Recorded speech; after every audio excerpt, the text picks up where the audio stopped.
வணக்கம். இன்றைக்கி நம்ம பார்க்க போகிற ரெசிபி என்னென்னு பார்த்தீங்கன்னா, கிருஷ்ண ஜெயந்தி ஸ்பெஷலாக மொறுமொறுன்னு தட்டை எப்படி செய்யலாங்கிறத பார்க்கலாம். ரொம்ப ஈஸியாக பண்ணிடலாம். அந்த தட்டை இடியாப்பம் மாவு இருந்துச்சுன்னா போதும், இது போல் மொறுமொறுன்னு சூப்பராக தட்டை ரெடி பண்ணிடலாம். ஸோ வாங்க அந்த அருமையான தட்டை எப்படி செய்யலாங்கிறத பார்க்கலாம். ஒரு கடாய் எடுத்துக்கலாம். கடாய் சூடானதும் மெஷரிங் கப்பில் இடியாப்பம் மாவு எடுத்திருக்கேன். கடையில் விற்கிற இடியாப்பம் மாவு தான் எடுத்திருக்கேன். இதை வந்து லேசாக நம்ம வறுத்துக்கலாம். ஏன்னா எப்பவுமே பலகாரம் பண்ணும்போது இந்த மாதிரி லேசாக வறுத்துக்கிட்டோம்னா நல்ல மொறுமொறுப்பாக இருக்கும். அதனால் லேசாக சூடு ஏறுற அளவுக்கு வறுத்தா போதும். இப்போ மாவு நல்லா சூடாகிடுச்சு. கேஸ் அமர்த்திட்டு இதை வந்து சலிச்சு எடுத்துக்கலாம். இப்போ அதே கடாயில் இப்போ எந்த கப்பில் வந்து நம்ம மாவு எடுத்தோமோ அதே கப்பில் ஒரு கப் அளவுக்கு தண்ணி சேர்த்துக்கலாம். அந்த தண்ணி வந்து சூடாகட்டும். அதுக்குள்ளே ஒரு 4 வரமிளகாய் சேர்த்துக்கலாம். ஒரு 3 பல் பூண்டு சேர்த்துக்கலாம். அடுத்ததாக ஒரு 1/4 டீஸ்பூன் போல் மிளகு, 1/4 டீஸ்பூன் சீரகம். இப்போ இதை வந்து குறை அரைச்சிட்டு வந்துடலாம். தண்ணி கொதிக்க ஆரம்பிச்சிருச்சு. இப்போ இதை வந்து ஒரு 1/4 டீஸ்பூன் போல் உப்பு சேர்த்துக்கலாம். இதெல்லாம் கொஞ்சமாக ஒரு 2 பிஞ்ச் அளவுக்கு பெருங்காயத்தூள் சேர்த்துக்கலாம். இது கூடவே நெய் சேர்த்துக்கலாம், ஒரு 2 டேபிள் ஸ்பூன். இதுக்கு பதிலாக பட்டர் இருந்தால் நீங்கள் சேர்த்துக்கலாம். இப்போ அதுவும் இல்லை அப்படின்னா நீங்கள் எண்ணெய் கூட இதை சேர்த்துக்கலாம். இப்போ இதில் நம்ம அரைச்ச வரமிளகா பூண்டு சேர்த்துக்கலாம்.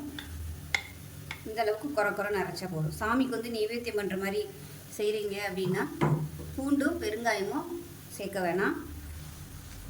நார்மலாக சாப்பிட்ற மாதிரினா நீங்கள் சேர்த்துக்கலாம். இப்போ நம்ம சளிச்சு வச்சுருக்க அந்த மாவை சேர்த்துக்கலாம். சேர்த்துட்டு நல்லா கலந்து விட்டுக்கலாம். நல்லா கெட்டியாக வரணும், கைவிடாமல் கலந்துக்கலாம். எல்லா மாவும் ஒன்று சேர்ந்து வர்ற மாதிரி நல்லா பரட்டி விட்டுக்கலாம். ஆறுனதுக்கப்புறம் நம்ம பிசைஞ்சிக்கலாம். தண்ணி எல்லாத்தையுமே மாவு நல்லா இழுத்துருச்சு. இப்போ நல்லா அழுத்தி பிசைஞ்சு விட்டுக்கலாம். அந்த மாவு தனியாக இல்லாத மாதிரி எல்லாத்துலேயும் அழுத்தி பிசைஞ்சு விட்டுக்கலாம்.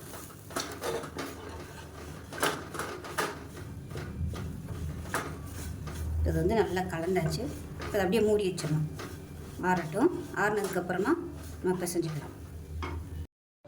இப்போ மாவு நல்லா ஆறிடுச்சு. கை பொறுக்கிற அளவு சூடு வந்துருச்சு. இப்போ இது எல்லாத்தையுமே நம்ம பிசைஞ்சிக்கலாம். அதுக்குள்ளே பார்த்திங்கன்னா கலருக்காக 1 டேபிள் ஸ்பூன் காஷ்மீரி மிளகாத்தூள் சேர்த்துருக்கேன். அதே மாதிரி 1 டேபிள் ஸ்பூன் பாசிப்பருப்பு, 1 டேபிள் ஸ்பூன் கடல் பருப்பு தண்ணியில் ஊற வச்சுருக்கேன், வடிகட்டி. இதையும் சேர்த்துக்கலாம். இது கூடவே கருப்பையில் சேர்த்துக்கலாம். சும்மா ஒரு 1/4 டீஸ்பூன் போல் சேர்த்தா போதும். இப்போ இது வந்து நம்ம நல்லா கையை வச்சு அழுத்தி பிசைஞ்சிக்கலாம். தண்ணி தேவைப்பட்டுச்சுன்னா தண்ணி தெளித்து பிசைஞ்சுக்கோங்க. பிசையிலே தெரியும் தண்ணி பத்துதான் என்னென்னு. இப்போ தண்ணி கொஞ்சம் கம்மியாக தான் இருக்குது, கொஞ்சமாக தெளிச்சுக்கலாம். இப்போ இதை வந்து நல்லா சாஃப்டாக பிசைஞ்சுக்கலாம். பிசைஞ்சிட்டு பார்க்கலாம். இது கூடவே பொடியாக நறுக்குன்னா கருவேப்பிலை சேர்த்துக்கலாம். இப்போ பாருங்கள் நல்லா சாஃப்டாக பிசைஞ்சாச்சு. இப்போ இது வந்து சின்ன சின்ன உருண்டையாக உருட்டிக்கலாம்.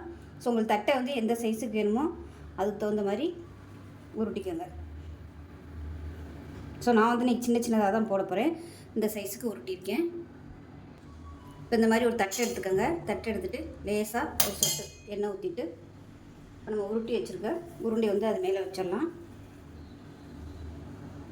வச்சுட்டு இது மாதிரி ஒரு கிண்ணம், இப்போ இந்த கிண்ணம் மேலே எண்ணெய் தடவிக்கலாம். ஏன்னா ஒட்டாமல் வர்றதுக்காக. சப்பாத்தி ப்ரெஸ் பண்ணுறது இருந்துச்சுன்னா நீங்கள் அதில் கூட ப்ரெஸ் பண்ணிக்கலாம்.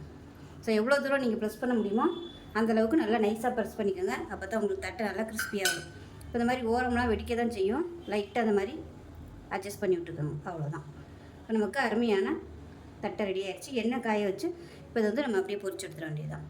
இப்போ நமக்கு தட்டை ரெடி ஆகிடுச்சு. சாரி வியூவர்ஸ், எண்ணெயில் போட்டு பொரித்த வீடியோ வந்து ரெக்கார்ட் ஆகலை. அதனால் டைரெக்டாக நம்ம ஃபைனலுக்கே வந்தாச்சு. தட்டை எண்ணெயில் போட்டு பொரிச்சு எடுக்கும்போது ஒரே லெவலில் இருக்கணும். கூடவும் இருக்கக்கூடாது, இருக்கக்கூடாது. மீடியமான ஃப்ளேமில் பொரிச்சு எடுக்கணும். இப்போ நமக்கு அருமையான வெறும் இடியாப்பு மாவு வச்சு தட்டை சூப்பராக ரெடி பண்ணியாச்சு.